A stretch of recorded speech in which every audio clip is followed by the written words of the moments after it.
అయితే అమ్మవారు పార్వతి ఎలా అయిందయ్యా? ముందే పార్వతి ఎలా అయింది పర్వత సంబంధం కాకుండా అంటే, పర్వం అంటే కణుపు అని చెప్పాం కదా, భాగము కానీ ఒకటే.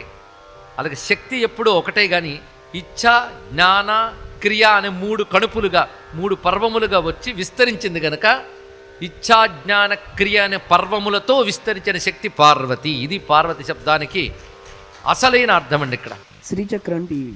ఇప్పుడు అమ్మవారి వాళ్ళ లీలంతా అటువంటి పార్వతి పరమేశ్వరుడు తపస్సు చేస్తున్నాడనే విషయం తెలుసుకున్నది. ఈ లోపల ఒకరోసారి నారదుడు వచ్చాడు ఆమె చిన్నప్పుడే. హిమవంతుని ఇంటికి వచ్చినప్పుడు హిమవంతుడు చక్కగా ఆయనకి స్వాగతం పలికి అర్ఘ్యపాద్య ఆచమనాలు ఇచ్చి కూర్చోబెట్టాడు.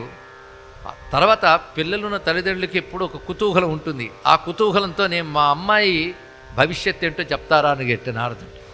శ్రీచక్రం టీవీ.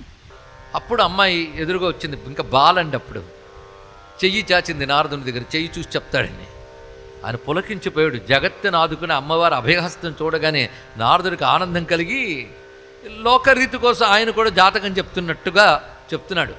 ఈమె చేతులు అన్ని సులక్షణాలే ఉన్నాయి. ఏకా విలక్షణ రేఖ త్వత్సుతాయా కరే గిరే. అన్ని సులక్షణ రేఖలు ఉన్నాయి, కానీ ఒక రేఖ విలక్షణంగా ఉంది అన్నాడు ఇక్కడ. అంతేగాని సులక్షణం కాదని లేదు, విలక్షణం అన్నాడు. దుర్లక్షణం కాదు, అది విలక్షణం. విలక్షణం అంటే ప్రత్యేకం. ఆ రేఖ బట్టి ఈమెకి ఎలాంటి మొగుడు వస్తాడంటే అన్నాడు.